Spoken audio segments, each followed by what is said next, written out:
شروع کوم په نامه د رب ذوالجلال چې ډیر مهربانه ډیر رحم کوونکی دی. محترمو ناظرینو کتونکو، ډیر بهترین مجلس دی او ډیر یو ښه نن مو تاسو ته یو ښه معرکه او یو ښه جرګه او خاص کر په موجوده وخت کې چې کوم عام انتخابات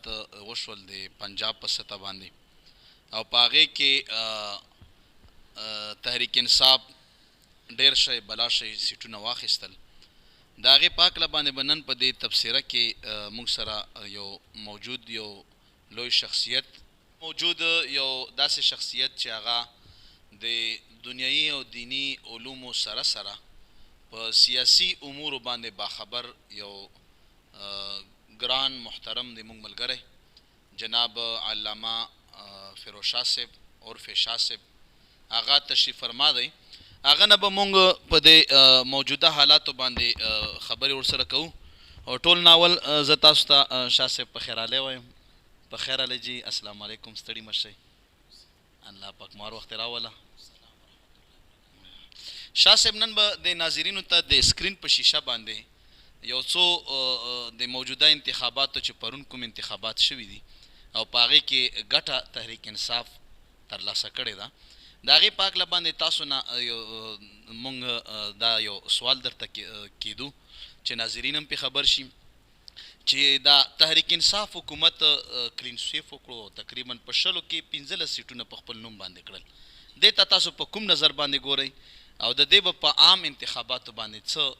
اثر غورځېږي؟ په دې هکله باندې جی ناظرین خبر کوي، مهرباني.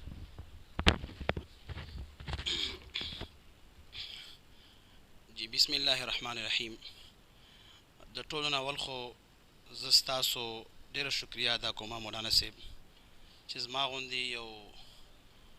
ناچیز بنده له مو په دې خپل پروګرام کې حصه ورکړه. تاسو چې کوم سوال وکړه دا ډېر یو دلچسپ سوال هم وکړه او حکم دا دی چې سړی په موجوده حالاتو باندې په موجوده واقعاتو باندې لږ مطلب دی چې باخبري لږ ورباندې مطلب دی چې هغه سیاسي کومه گفتگوی چې هغه سړی ورباندې وکړي. نو تاسو چې کوم د سوال کوم تعلق دی چېرې په موجوده وخت کې دا پرون چې کوم الیکشن وشو نو دا چې دی پاکستان تحریک انصاف واضح برتري ترلاسه کړه.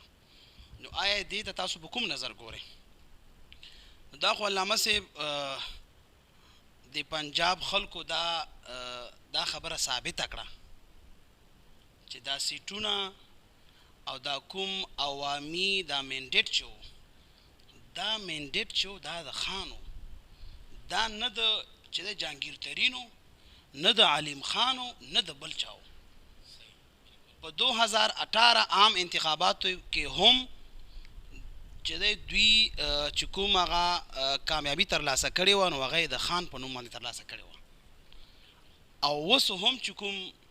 نو دا څه نوې داسې څه نوې کارنامه د کارنامې په مطلب دی چې په نظر ورته زه نه ګورم چې دا یو نوی کار وشو. دا همغه زړه چې دی که نه چې زوړ امام او زړې تراویح دا همغه خبره ده قربان. نو دا چې دی همغه خبره ده د خان اوټونو او خان ته بیرته حواله شو. انشاءالله دې کې څه داسې مطلب چې نوې خبره نشته. مننه شاه صاحب، ډېر ښایسته او په دې هغې کې تاسو خو ډېره ښایسته تبصره پرې ورکړه چې کوم دا 20 کسانو هغوی ویلی کېږي داسې چې هغه خرڅ کړی شول او هغه مطلب یې چې هغوی پیسې واخیستې او د هغې نه بعد بیا الیکشن کمیشن دا فیصله وکړه چې په دې عدالت طرف نه دا فیصله راغله الیکشن کمیشن ته چې ته په دې حلقو باندې دوباره پولینګ کوي. نو هغې کې د 20 په ځای باندې 15 سیټونه. نو دا کومو خلکو که رښتیا دا ضمیرونه خرڅ کړي وي د دې په هکله باندې تاسو څه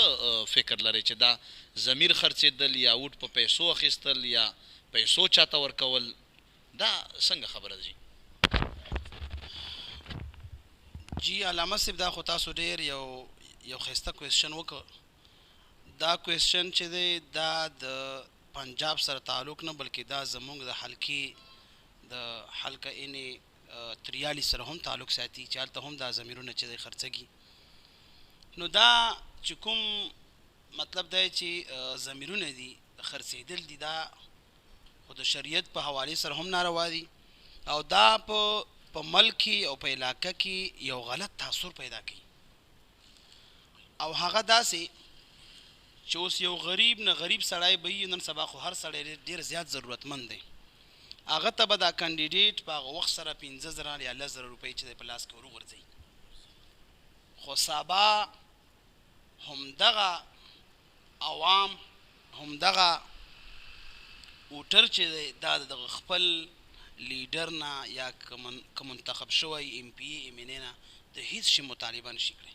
که تنوي کې ورته ووایي چې یاره تاله خو ما بس همغه وخت کې مطلب دا چې جیب ډک کړی و نو په دې حوالې سره چې دی دا کوم کسان چې لیا خرڅ شوي دي او لیا مطلب دی چې کوم سیاسي کسان ام پی ای ام ان ایګان خرڅ شوي دا هم ښه تاثر لکه نه پیدا کوي ورسره دا چې کوم عوام دي دا چې دی غریبانان نو دا خو دوی بس داسې چې په دوکه کې راولي څه نه څه پیسې وله ورکړه بیا ترې نه 15 کاله ځان خلاص کا او بیا چې دی د اسلام آباد او په اعلی محلونو کې ناست دي او دوی هیڅ فکر نه کوي ځکه چې دوی خو به هغه وخت سره څه نه څه هغه مطلب چې پیمنټ کړی بس دوی چې مونږ مطلب زموږ ذمہواري بس دا پیمنټ او بس دا موله ورکړه او نور چې دی څه مراعات راځي څه هغه راځي د عوامو مطلب دی چې د عوامو د وجې نه مراعات راځي